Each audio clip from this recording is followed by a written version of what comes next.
మహోన్నతమైన మహాకృపను బట్టి పరిశుద్ధ గ్రంథములో ప్రతినిత్యము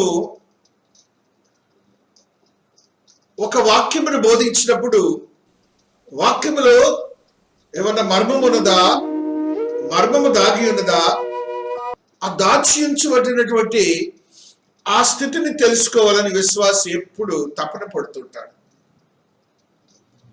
ఒక రహస్యముగా దాచి ఉంచబడిన దేవుడు దాచి ఉంచినటువంటి విషయాన్ని తెలుసుకోవటానికి ఎప్పుడు కూడాను విశ్వాసి తపన పడుతూ ఉంటాడు.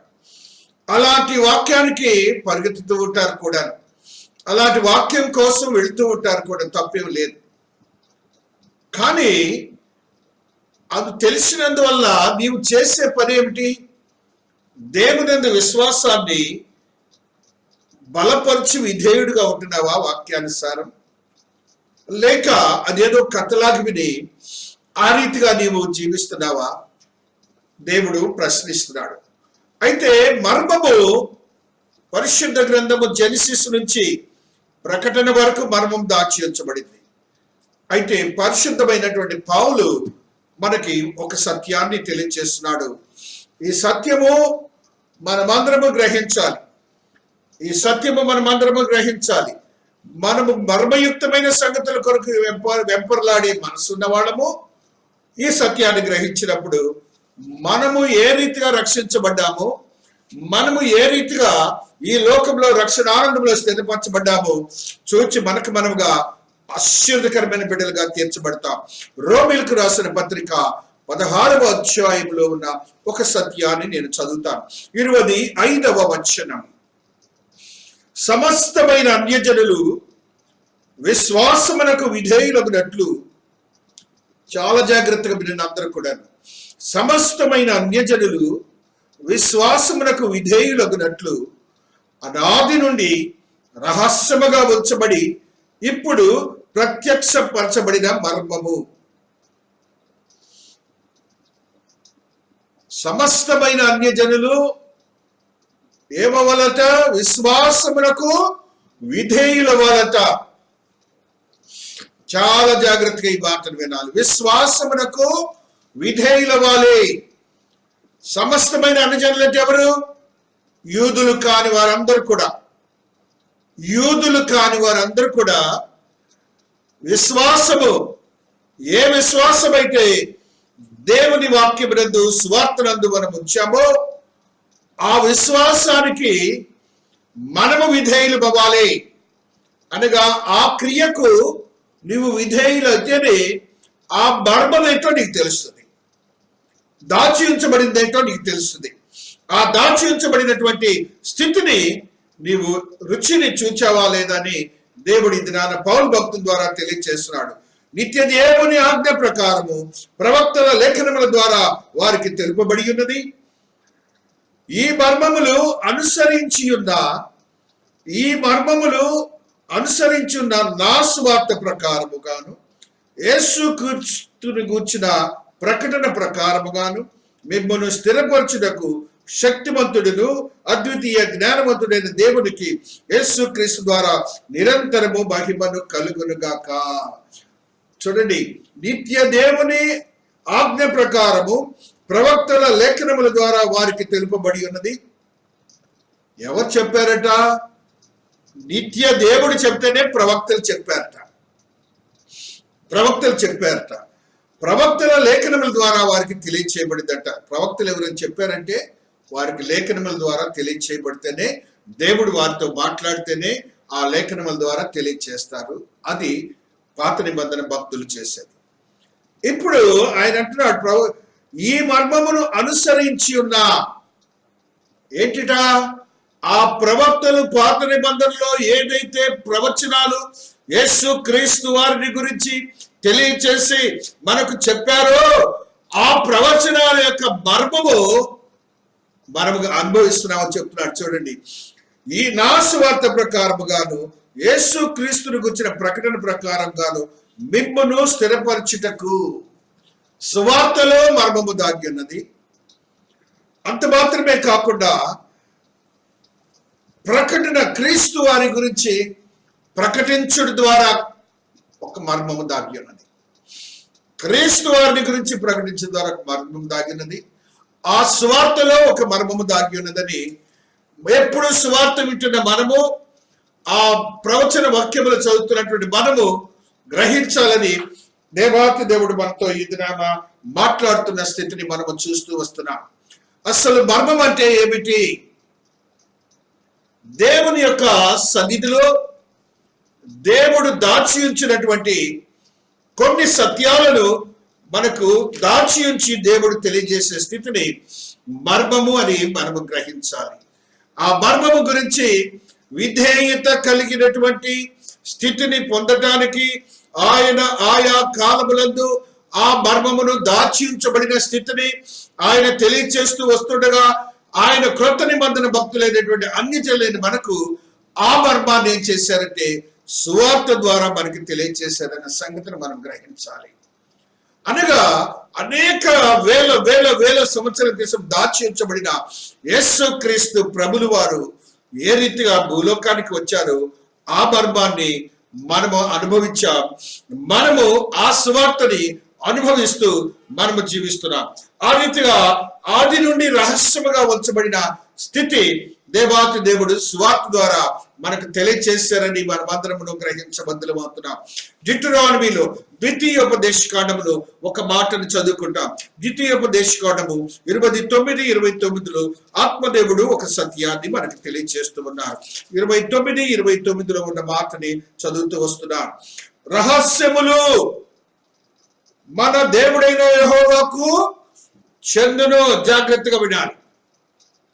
ఇప్పుడు యేసుక్రీస్తు వారు భూలోకానికి మానవుడిగా రావటం అనేది తండ్రి అయిన దేవుని యొక్క రహస్యము, దాచి ఉంచబడిన రహస్యం.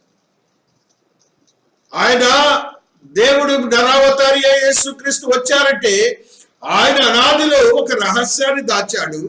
ఆ రహస్యం ఏంటంటే నరమానవుడిగా భూలోకానికి యేసుక్రీస్తు ప్రభులు వారు రావటం. చూడండి, అక్కడ ఏమంటున్నాడు? ఆయనకే రహస్యాలు చెందును. అయితే మనము ఈ ధర్మశాస్త్ర వాక్యములను అనుసరించి నడుచుకొనినట్లు బయలుపరచబడినవి ఎల్లప్పుడూ మనవియు మన సంగతియు వారియునని చెప్పుదురు. ఇదైతే ఆయన యొక్క మైండ్ సెట్, దేవుని యొక్క మైండ్ సెట్ అయింది. మన మైండ్ సెట్ ఏంటో చెప్తున్నాడు ఇక్కడ. చూడండి, ఈ ధర్మశాస్త్ర వాక్యములన్నిటిని అనుసరించి నడుచుకొనినట్లు బయలుపరచబడినవి ఎల్లప్పుడూ మనవియు మన సంతతి వారిని చెప్పుదురు. అనగా ఏ క్రీస్తు వారైతే మర్మయుక్తముగా దాచి ఉంచబడి నీకు మానవుడిగా వచ్చి రక్షకుడిగా వచ్చాడో అది నీకును నీ సంతతి వారికి రక్షణ కలుగ చేయటానికి ఆయన భూలోకానికి తండ్రి అయిన దేవుని యొక్క మనస్సులో ఉన్నటువంటి రహస్యమని మనమందరమును గ్రహించాలని పరిశుద్ధాత్మ దేవుడు మాట్లాడుతున్నాడు. సామెతల గ్రంథములు మరి యొక్క సత్యాన్ని చదువుకుంటాం. సామెతల గ్రంథములో ఉన్నటువంటి మాట 25వ అధ్యాయము 2వ వచనాన్ని చదువుకుంటూ వస్తున్నాం. 25:2 వచనము తద్రీతిగా, సంగతి మరుగు చేయుట దేవునికి ఘనత. ఆ మరుగు చేయుట అనేది దేవుని ఘనత. మరుగు చేసిన దాన్ని తెలియచేయటం అనేది మనము విధిగా ఏ రీతిగా చేయాలంటే చూడండి, సంగతి శోధించుటకు రాజులకు ఘనత. మనము ఎవరము? రాజులము. మనము రాజులము. ఆ రీతిగా మనము ఘనత. ఇది ఆ మర్మయుక్తమైన సువార్తీకరణలో మనము అన్య జనాంగంగా ఉన్న సంగతిని క్రీస్తు వారి ద్వారా మనకు తెలియజేశారని మనము గ్రహించటమే ఒక ఘనత. దేవునికి స్తోత్రాలు చెప్పండి. హల్లెలూయా. అట్టి ఘనతను మనం ఏం చేస్తున్నామంటే ఎవరో ఏదో చెప్పారు, ఏదో చేశారు కాదు. అది దేవుని యొక్క మనోగతము. ఆ మర్మము దేవుని యొక్క మనోగతము సువార్త అనేదని మనము గ్రహించాలి. మరి యొక్క మాటని పరిశుద్ధ గ్రంథం నుంచి చదువుకుందాం. ఆ దానియేలు 12:9, దానియేలు గ్రంథము 12వ అధ్యాయము 9వ వచనాన్ని ఈ రీతిగా చదువుకుంటూ వస్తున్నాం. దానియేలు గ్రంథము 12వ అధ్యాయము 9వ వచనము. హల్లెలూయా. అతడు ఈ సంగతులు అంత్యకాలం వరకు మరుగుగా ఉండునట్లు ముద్రింపబడినవి కనుక దానియేలు నీవు ఊరకుండమని చెప్పెను. అనగా మరుగు చేయబడిన సంగతులు నీవు తెలియచేయటానికి దేవుని యొక్క ఆజ్ఞ లేనిదే నీవు తెలియచేయకూడదు. దానియేలుకు చెప్తున్నాడు, ఎప్పుడు చేయాలో అప్పుడే అవి మరుగు చేయబడే తెలియబడుతుంది. ఆ రీతిగా అవి ఎప్పుడు మరుగు చేయబడే తెలియబడింది. యోహాను భక్తుడు పద్మాసుకు వెళ్ళినప్పుడు, పద్మాసులో ఆయన స్వయంగా ఆత్మతో చూచినప్పుడే ఆ దాచి ఉంచబడినవన్నీ తెలియజేయబడి, కానీ దానియేలుకు అది యోగ్యత లేకుండా పోయింది. What ever the future revolution had to be noticed and released by the John, it has been written in the revelation. ఆ రీతిగా దానియేలుని ఏమంటున్నాడు, no don't talk about this అంటున్నాడు. కాబట్టి క్రీస్తునందు ప్రియమైనటువంటి వారులారా, ఇప్పుడు దేవునికి గురించి చాలా మంది ప్రవచనాలు చెప్తున్నారు. ప్రవచనాలు ఇక లేవు. ఆల్రెడీ ప్రవచనాలన్నీ దేవాతి దేవుడు ప్రకటనలో రాసేశాడు. అది తండ్రి అయిన దేవునికే తెలుసు. ఆయన రాకడా యేసు క్రీస్తు ప్రభుల వారికి కూడా తెలియదు అనే మర్మము మనందరికీ మార్కు సువార్తలో 13వ అధ్యాయంలో మనం దాచి ఉంచబడిన సంగతి మనం ఎప్పుడు చదువుతూనే ఉంటాం. అది నాకు మాత్రం తెలియదు, తండ్రికే తెలుసని దానియేలు గ్రంథంలో, మార్కు గ్రంథంలో దీని దాసుడైనటువంటి మార్కు రాసిన మాటని ఒకసారి గుర్తు చేసుకుందాం. 13:33లో ఆయన రాసిన మాటని, ఆ సత్యాన్ని, ఆ దినమును గూర్చియు ఆ గడియను గూర్చి తండ్రి తప్ప ఏ మనుషుడైనను పరలోకమందుల దూతలైనను కుమారుడైనను ఎరుగరు. అంటే మర్మములన్నీ కూడా తండ్రి యొద్దనే ఉంటాయి.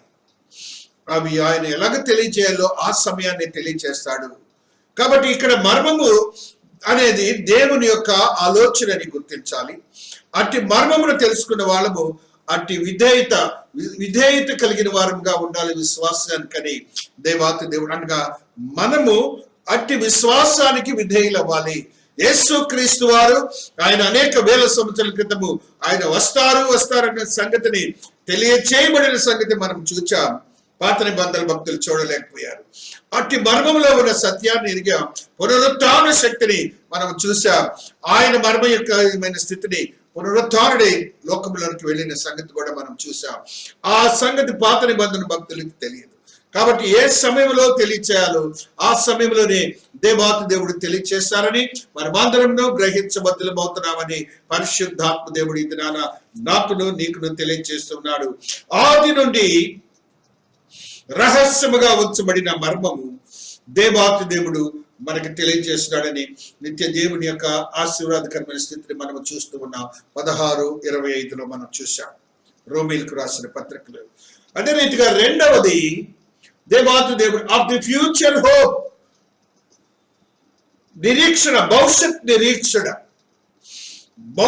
నిరీక్షణ గురించి దేవాతి దేవుడు అది ఒక మర్మం. ఆ మర్మం ఏంటో చూద్దాం. 1 కొరింథీ 15:51లో ఆ దేవాతి దేవుడు తెలియజేసిన మాటని ఈ రీతిగా మనం చదువుకుంటూ వస్తున్నాం. 1:15 ఇదిగో మీకు ఒక మర్మము తెలుపుచున్నాను. భక్తుడు తెలియజేస్తున్నాడు.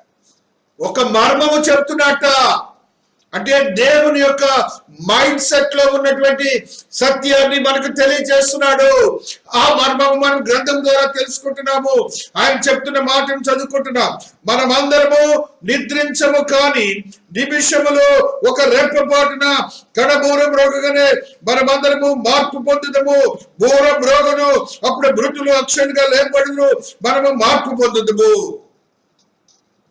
ఇది మర్మం. అంటే దేవుని యొక్క మనస్సులో దాగి ఉన్న స్థితి. అనగా ఈ పాపి అయిన మానవుడు రక్షింపబడితే విశ్వాసమునకు విధేయులై నీతియుక్తమైన జీవితంలో జీవిస్తే ఆ సీక్రెట్ ఏంటంటే మనం ఎలాగ లేపబడతామో చెప్తున్నాడు. అలాగ మన శరీరములు మార్పు చెందబోతుంది అని చెప్తున్నాడు. ఆ స్థితి నీవు రేపు అనుభవించబోతున్నామని చెప్తున్నాడు. అది దేవుడి యొక్క మనస్సు అయి ఉంటున్నది. అనగా ఆయన చెప్తున్న మాటలు చూడండి ఎంత చక్కగా మాట్లాడుతున్నాడు. హల్లెలూయా. మనమందరము నిద్రించము కాని నిమిషములు. అంటే ఇప్పుడు దేవుడు వచ్చాడు అనుకోండి, రాకడ సమయం అని అందరూ అంటున్నారు. దేవుడు వచ్చాడు, ఇప్పుడు యేసయ్య కడబోరం మ్రోగిస్తున్నారు. అక్కడ ప్రపంచమంతా ఆ కడబోరం మ్రోగుతుంది. అయితే ఆ మర్మం ఏంటంటే మనం ఇట్లానే ఉంటాం, విశ్వాసంతో ఉంటాం, దేవునికి ఇవ్వాల్సిన ప్రాధాన్యత ఎరిగి పాపం చేయకుండా నీతియుక్తంగా ఉంటాం. మన శరీరం భూమిలో పెట్టరు, మన శరీరం సమాధి చేయరు, మన శరీరానికి ఏ మాత్రం వృతమండదు. ఇలాగ మార్పు చెందుతాయట, అక్షయమైన శరీరాలుగా మార్పు చెందుతాయి. ఇది మర్మం. ఈ మర్మాన్ని మనం ఎరిగి జీవించాలి. ఆయన ఎందు విశ్వాసత నీతి కలిగి జీవించాలి, ఆత్మీయతతో కూడిన జీవితం జీవించాలని పరిశుద్ధాత్మ దేవుడు తెలియజేస్తూ ఉన్నాడు. కడబోర మ్రోగగానే ఒక్క రెప్పపాటున ఇట్లా కన్ను తెరవగానే మన శరీరాలను ఇలాగ మార్పు చెందుతాయి. అది నిరీక్షణతో కూడిన మర్మము. ఆ మర్మము దేవునిది. నువ్వు ఇలాగ మార్చబడతామనేది దేవుని యొక్క దాచి ఉంచబడిన మనస్సు. దేవుడు చెప్తున్నాడు మనలో ఒకటి, ఒక రెప్పపాటున కడబోర మ్రోగని మనమందరము మార్పు పొందుదము. బోర మ్రోగనప్పుడు మృతులు అక్షయులుగా లేపబడదురు, మనము మార్పు పొందుదము. ఇప్పుడు మృతి చెందిన వారేమో భూమిలో నుంచి అక్షయులుగా లేపబడతారు. మనమైతేనేమో ఇలాగూ శరీరము మార్పు చెందుతుంది. మన శరీరము మార్పు చెందుతుంది. ఈ యొక్క శరీరంలో ఉన్నటువంటి ఆ రక్తము, ఆ శరీరంలో ఉన్నటువంటి ఆ యొక్క నరమాంసములతో కూడిన ప్రతి ఒక్క స్థితి కూడా మార్చబడి మహిమ శరీరముగా మార్చబడుతుంది. దేవునికి స్తోత్రాలు చెప్పండి. హల్లెలూయా. దేవుడు ఇప్పుడే వస్తున్నాడు, మన కడబురు ముగిస్తున్నాడంటే మనకున్నటువంటి యోగ్యత ఏమిటంటే ఇలాగ మార్పు చెందుతుంది. అలాగే జరిగినా జరగవచ్చు, మీరు సిద్ధముగా ఉండాలి. మీరు నేను సిద్ధముగా ఉండాలి. ఎవరైనా మృతులైన వారు ఉంటే, వారు రక్షింపబడి నీతియుక్తమైన జీవితం జీవించి మరణించి ఉంటే వాళ్ళు అక్షయులుగా లేపబడతారు. అది దాచి ఉంచబడిన నిరీక్షణతో కూడా ఆ హోప్, ఆ నిరీక్షణతో నీవు నీ దేవుని యందు భయభక్తులు కలిగి జీవించడానికి సిద్ధపడాలని పరిశుద్ధాత్మ దేవుడు ఈ దినాన నీకు నాకు ఈ మర్మాన్ని తెలియజేస్తున్నాడు. ఆ రీతిగా మనం గ్రహించి జీవించాలని పరిశుద్ధాత్మ దేవుడు తెలియజేస్తున్న స్థితిని మనం గ్రహించాలి. ఆ రీతిగా మరి యొక్క సత్యాన్ని మనం తెలియజేయాలి. Prosperity of the wicked, prosperity of the wicked. Wicked అంటే ఏంటి? దుర్మార్గులు, దుష్టులు. వాళ్ళ యొక్క ప్రాస్పరిటీ అంటే అభివృద్ధి, ఫలించే స్థితి. దాని గురించి ఇర్మియా భక్తుడు ఈ రీతిగా తెలియజేస్తున్నాడు. ఇర్మియా 12:1 ఆయన మాట్లాడుతున్న మాటని ఈ రీతిగా చదువుకుంటూ వస్తున్నా. హల్లెలూయా, స్తుత్రం. యెహోవా, నేను నీతి వాదించినప్పుడు నీవు నీతిమంతుడుగా కనబడదువు, అయినను న్యాయము విధించడం గురించి నేను నీతో మాట్లాడదును. దుష్టులు తమ మార్గములలో వర్ధిల్లనేలా, మహావిశ్వాసఘాతకులు సుఖింపనేలా. ఎందుకు వాళ్ళు వర్ధిల్లుతున్నారు? ఎందుకు వాళ్ళు సుఖిస్తున్నారు? నీ దృష్టిలో వాళ్ళు దుర్మార్గులే అవ్వచ్చు, దుష్టులే అవ్వచ్చు. కానీ దేవుని దృష్టిలో వాళ్ళు పశ్చాత్తాపం చెంది మారు మనసుతో ఉన్నవాళ్ళు. అటువంటి వాళ్ళందరికీ దేవుడు రక్షణానందాన్ని ఇవ్వబోతున్నాడనే సంగతిని మనము అది ఒక మర్మం అని గ్రహించాలి. ఆ రీతిగా నీ యొక్క ఆత్మీయతను బలపరచుకోవాలని పరిశుద్ధాత్మ దేవుడు ఇది నాతో నీతో మాట్లాడుతున్న స్థితిని మనము గ్రహించబద్దలమవుతున్నాం. మరి యొక్క సత్యాన్ని మనం చూస్తున్నాం.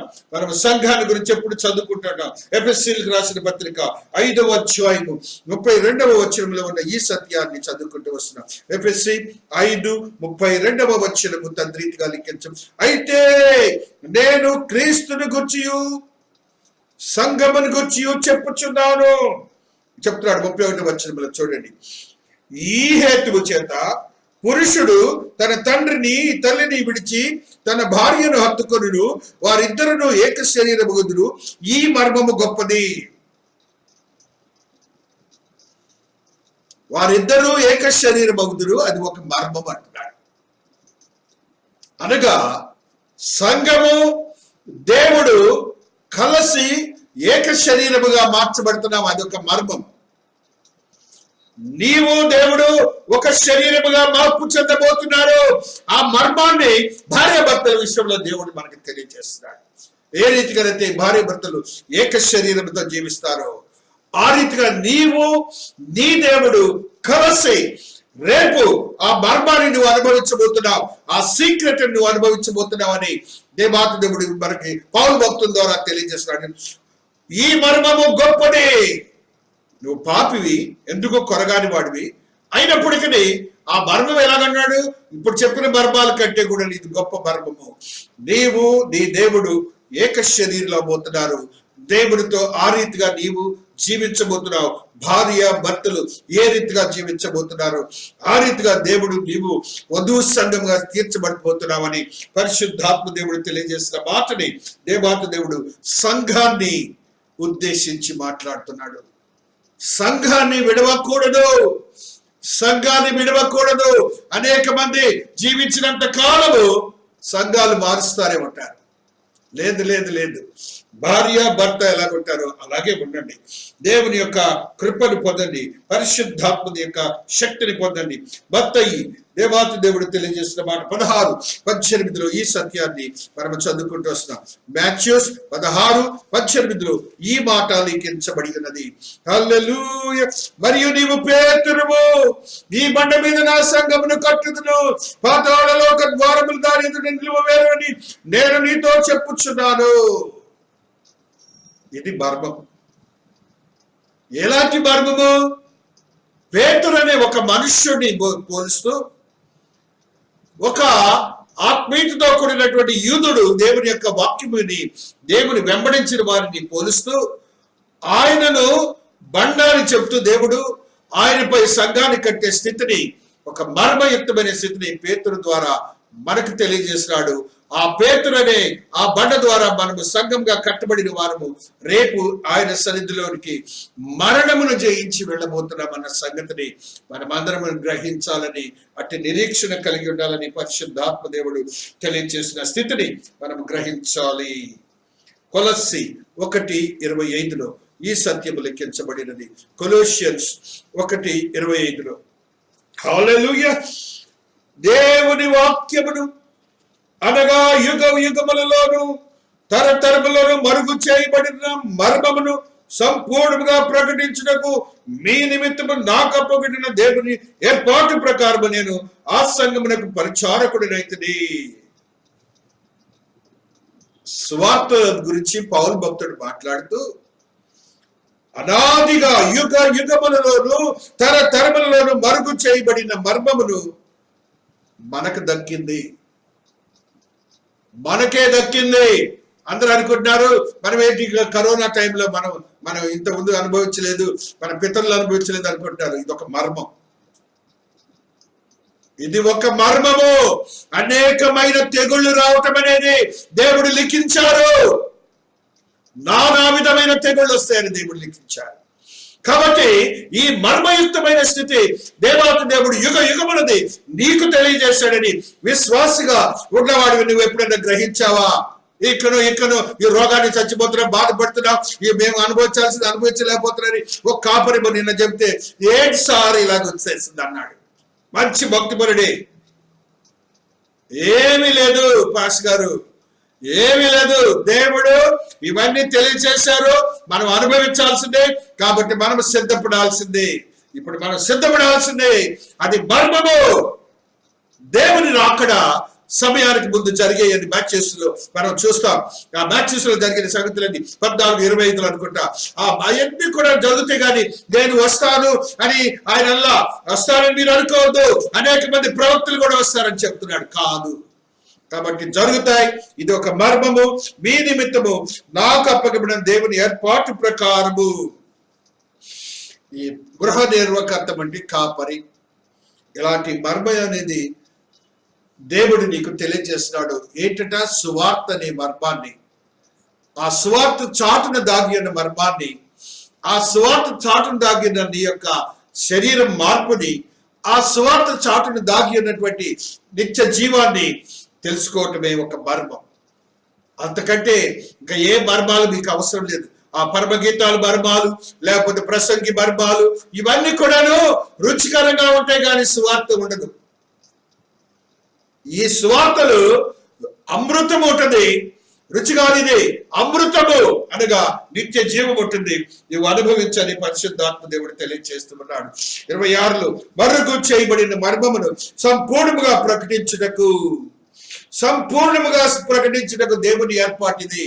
ఈ సంఘాలు ఏర్పడతామనేది దేవుని ఏర్పాటు అన్న సంగతిని కూడా ప్రతి ఒక్క బిడ్డ గ్రహించాలని పరిశుద్ధాత్మ దేవుడు తెలియజేస్తూ ఉన్నారు. తద్రీతిగా దేవుని యొక్క ఆశ్చర్యకరమైనటువంటి స్థితిని కలిగినటువంటి మనమందరం కూడాను దేవుని యొక్క రాజ్యమునకు సిద్ధపడి దేవుని కొరకు సిద్ధపరచబడిన వారిగా ఉండాలని ఆత్మదేవుడు మాట్లాడుతున్న మాటని మనం తెలుసుకొని ఉండాలి. దేవుని వాక్యం అనేది ఒక మర్మము. దేవుని వాక్యమే ఒక మర్మము. దేవుని యొక్క వాక్యమే ఒక మర్మము. 1 కొరింథీ 27వ వచనములో మనం చూస్తాం. 1 కొరింథీలో ఉన్నటువంటి 2వ అధ్యాయము 7వ వచనాన్ని చదువుకుంటూ వస్తున్నాం. 1 కొరింథీ 2:7 దేవుని జ్ఞానము మర్మమైనట్టుగా బోధించుచున్నాము. ఈ జ్ఞానము మరుగయ్యుండెను. జగదుత్పత్తికి ముందుగానే దీనిని దేవుడు మన మహిమ నిమిత్తము నియమించెను. ఆ వాక్యమే జ్ఞానము. ఆ జ్ఞానమే యేసుక్రీస్తు ప్రభులు వారు. అది యుగ యుగముల ముందు దాచి ఉంచబడినటువంటి వాక్యము. అది నీకు తెలియచేయబడుతున్నదంటే ఇది దాచి ఉంచబడి నీకు అనుగ్రహించిన ఈ జ్ఞానాన్ని, దేవుని యొక్క మర్మయుక్తమైన ఆశ్చర్యకరమైన స్థితిని మనం గ్రహించక మనకి మనముగా ఏదో సువార్త చెప్తున్నారులే, 2 మాటలు ఉండిపోదాం అనుకుంటున్నారు. నీ కొరకు అనేక వత్సరముల క్రితం యుగముల క్రితం దాచి ఉంచబడిన స్థితిని నీకు దేవుడు తెలియజేశాడన్న సంగతి నువ్వు గ్రహించాలని పరిశుద్ధాత్మ దేవుడు తెలియజేస్తూ ఉన్నాడు. 1 కొరింథీలో ఉన్నటువంటి సత్యాన్ని మనం ధ్యానించున్నాం. ఆయన చిత్తం ఎఫెసీయులకు రాసిన పత్రిక 1వ అధ్యాయము 9వ వచనములో ఈ సత్యము లిఖించబడి ఉన్నది. ఎఫెసీ 1:9లో ఆత్మదేవుడు మాట్లాడుతున్న మాటని తద్రీతిగా చూస్తూ వస్తున్నాం. కాలము సంపూర్ణమైనప్పుడు జరగవలసిన ఏర్పాటును బట్టి ఆయన తన దయా సంకల్పము చొప్పున తన చిత్తమును గూర్చిన మర్మమును మనకు తెలియచేసి మనకు సంపూర్ణమైన జ్ఞాన వివేచన కలుగుటకు ఆ కృపను మన ఎడల విస్తరింపచేసెను. తన చిత్తమును గూర్చిన మర్మమును మనకు తెలియజేసి ఆయన చిత్తాన్ని గురించిన మర్మాన్ని మనకి సువార్త ద్వారా తెలియచేసి కృపను అనగా కృప సత్య సంపూర్ణ యేసుక్రీస్తు ప్రభులు వారిని నీకు ఇచ్చాడన్న సంగతి నువ్వు ఎప్పుడైనా గమనించావని పరిశుద్ధాత్మ దేవుడు అది ఒక మర్మం అన్న సంగతి నువ్వు గ్రహించలేకపోతున్నావు. అట్టి మర్మాలను నువ్వు తెలుసుకున్న వాడిగా ఉండాలి. కానీ ఏదో లోపల ఏదో ఉంది, పాత నిబంధనలు వెళ్ళి అని తెలుసుకొని రుచికరమైన ఆహారం తిన్నానని నువ్వు పడుకుంటున్నావేమో, కానీ నీకు తెలిసిందే ఒక మర్మము. ఈ సువార్తే ఒక మర్మము. యేసు క్రీస్తు వారే ఒక మర్మము. ఆయన జ్ఞానమే ఒక మర్మము. ఆయన నిత్య జీవమే ఒక మర్మము. ఆయన నీ యొక్క నిత్య జీవనకు వారసులు చేసే స్థితే ఒక మర్మమని నీవు గ్రహించాలని పరిశుద్ధాత్మ దేవుడు తెలియజేస్తూ ఉన్నాడు. హల్లెలూయా, హల్లెలూయా. ఇన్కార్నేషన్ 1 తిమోతి 3:16లో ఉన్న సత్యాన్ని చదువుకుంటున్నాం. 1 తిమోతి 3:16లో ఉన్న సత్యాన్ని చదువుకుంటున్నాం. హల్లెలూయా, హల్లెలూయా, హల్లెలూయా, హల్లెలూయా. నిరాక్షేపముగా దైవ భక్తిని గూర్చిన మర్మము గొప్పదయ్యున్నది. దైవ భక్తిని గూర్చిన మర్మము గొప్పదయ్యున్నది. ఇదంతా దైవ భక్తికి సంబంధించింది మనం చేస్తున్నది.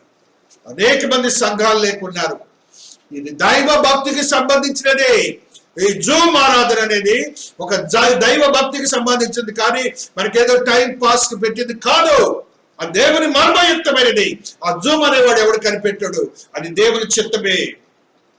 ప్రపంచ నలుమూలల నుండి ఒక స్థానానికి దేవుడు తీసుకొచ్చి వాక్యాన్ని బోధించడం ఒక సత్యమే. 2వ రాకడలో ఇది జరగబోతున్నదే. అది గ్రహించాలి. ఆయన అంటున్న మాటలు మనం ఒకసారి చదువుకుంటూ ఉన్నాం. హల్లెలూయా హల్లెలూయా, స్తోత్రం స్తోత్రం స్తోత్రం స్తోత్రం, హల్లెలూయా స్తోత్రం. ఆయన సశరీరుడిగా ప్రత్యక్షుడయ్యను, ఆత్మ విషయమున నీతిపరుడను, తీర్పు పొందెను, దేవదూతలకు కనపడెను, రక్షకుడిని జనములలో ప్రకటింపబడెను, లోకమందు నమ్మబడెను, ఆరోహణుడై తేజోమయుడయ్యను. ఇవన్నీ కూడాను ఒక మర్మయుక్తమైన స్థితి, ఒక స్టోరీ కాదు. యుగముల క్రితము దేవాతి దేవుడు దాచి ఉంచి నీకు తెలియజేసి టైంలో నువ్వు ఉన్నావు. ఈ సువార్త అనే ఒక క్రొత్త నిబంధన నువ్వు చూసావు. ఈ క్రొత్త నిబంధన ద్వారా ఒక మర్మయుక్త బిడ్డగా నువ్వు సిద్ధపరచబడ్డావని పరిశుద్ధాత్మ దేవుడు నాతో నీతో మాట్లాడుతున్న స్థితిని మనం గ్రహిస్తూ వస్తున్నాం. ఆ రీతిగా ఆత్మదేవుడు మాట్లాడుతున్న మాటను మనం గ్రహించినప్పుడు mystery is defined.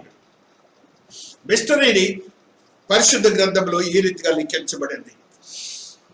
Mystery is a secret previously hidden but now made clear so that no mystery reveals for anyone who will accept the truth as revealed. ఇక no mystery will be revealed. ఇక mysteries లేవు, మర్మాలు లేవు. ఇదే ఆఖరి మర్మం. ఈ ఆఖరి మర్మమే సువార్త, ఈ ఆఖరి మర్మమే నిత్య జీవము, ఈ ఆఖరి మర్మమే మర్మయుక్తమైన స్థితి.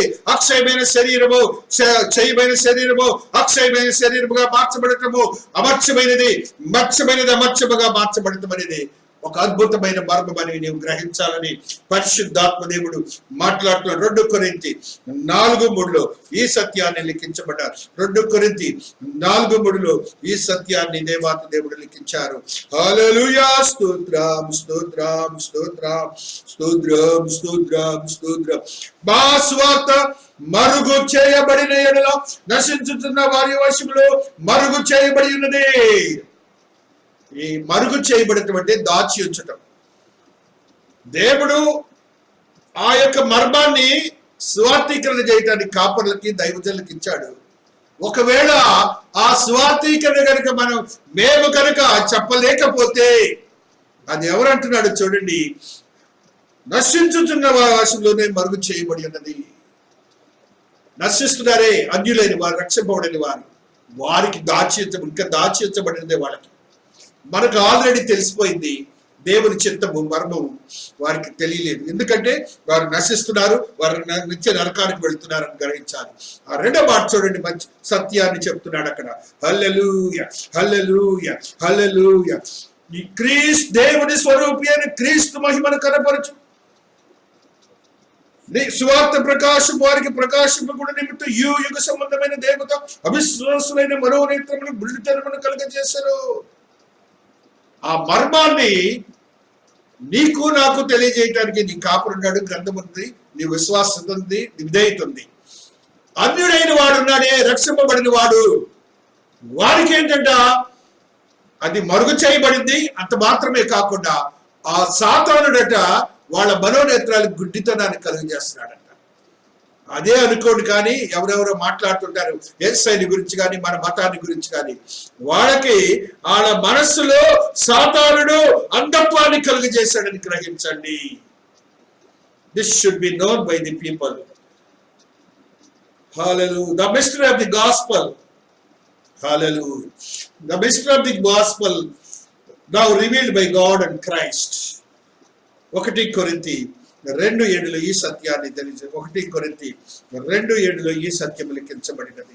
హల్లెలూయా, స్తోత్రం స్తోత్రం స్తోత్రం స్తోత్రం. ఏ శరీరం దేవుని ఎదుట అతిశయపడునట్లు జ్ఞానులను సిగ్గుపరచుటకు లోకములో నుండి వెర్రి వారిని దేవుడు ఏర్పరచుకున్నాడు. బలవంతుని వారిని సిగ్గుపరచడం లోకంలో బలహీన వారిని దేవుడు ఏర్పరచుకుని ఉన్నాడు. ఎన్నికైన వారిని వ్యర్థము చేయడానికి లోకంలో నీచులను తుడిక్కబడిన ఎన్నికలేని వారిని దేవుడు ఏర్పరచుకుని ఉన్నాడు. అయితే ఆయన మూలముగా మీరు క్రీస్తు యేసునందు ఉన్నారు. ఇప్పుడు మనం అందరము ఈ కోవకు చెందిన వాళ్ళమే. అది ఒక మర్మం దేవుడు ఏర్పాటు చేసుకున్నాడు. అది మనం అందరం ఇప్పుడు ఎవరిలో క్రీస్తు యేసులో ఉన్నామన్న సంగతిని మీరు మిస్టరీ ఆఫ్ ది గాడ్. ఇంతకుముందు మనం చదువుకున్నాం రోమీలకు రాసిన పత్రిక 11:25. Mystery of Christ hallelujah. Abraham Genesis 3:8 ఉన్న క్రైస్తు గురించి మనం ఎప్పుడు చదువుకుంటూనే ఉంటాం. ఆ రీతిగా దేవుని యొక్క ఆశీర్వాదకరమైన స్థితిని మనం పొందుతూనే ఉన్నాం. 1 కొరింథీ 12, ఎఫెసీయులు 2, 3, 6, 5 ఇవన్నీ కూడా లిఖించబడ్డాయి. దేవుని యొక్క రెవల్యూషన్ 21:9 చదువుకొని ముగించుకుందాం. రెవల్యూషన్ 21:9 చదువుకొని ముగించుకుందాం. హల్లెలూయా. అంతటా ఆ కడవటి 7 తెగులతో నిండిన 7 పాత్రలను పట్టుకొని 7 దేవదూతల్లో ఒకడు వచ్చి, రమ్ము, పెండ్లి కుమార్తెనగా గొర్రెపిల్ల భార్యను నీకు చూపుదనని నాతో చెప్పి ఆత్మవశుడై నన్ను ఎత్తైన గొప్ప యెరూషలేము పరిశుద్ధ పట్టణం మీదకి కొనిపోయి యెరూషలేము పట్టణము దేవుని మహిమ గలదై పరలోకమందు దిగివచ్చుట నాకు చూపాను. ఇది ఒక మర్మం. నూతన యెరూషలేము రేపు దిగి వచ్చేటని చూడబోతున్నాం. ఇది ఒక మర్మం. ఈ మర్మాన్ని అబ్రహాం భక్తుడికి తెలియదు. విశ్వాసులకు తండ్రి నీకు తెలుసు, నాకు తెలుసు. నిన్ను ప్రత్యేకించి ఎన్నుకున్నాడు దేవుడు. కాబట్టి ఇంత మర్మములు తెలుసుండి కూడా దేవుని యందు భయభక్తులు ఉండక నీ లోకరీతిగానే ఆలోచిస్తూ బలహీనుడు అయిపోతున్నావేమో. దేవుడు రాబోతున్నాడు. దేవుడు రాబోతున్నాడు. సిద్ధపడు. రావచ్చు, రేపు రావచ్చు, ఎల్లుండి రావచ్చు. సిద్ధపడు. సిద్ధపాటు అంటే నీ మనస్సుని కేంద్రీకరింపు చేయి. విశ్వాసత, నీతి, భక్తి తత్పరత, పరిశుద్ధత, పవిత్రత దేవుడికి ఎంతో అవసరం. ఇంకా నీ యొక్క మనస్సులో ఉన్న తోసివేసే. దేవుడు రావడంతో సిద్ధపడిండు. దేవుడు నిన్ను తీసుకొని ఆయనతో ఏక శరీరం చేయబోతున్నాడు. ఆయనతో నీవు నివసించబోతున్నావు. దేవుడు ఈ పరిశుద్ధ వాక్యమును దీవించి ఆశీర్వదించునుగాక. ఆమేన్. ఆమేన్.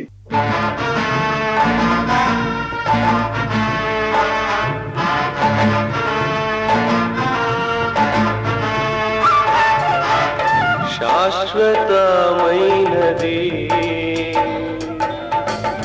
నీవు నా ఎడ చూపిన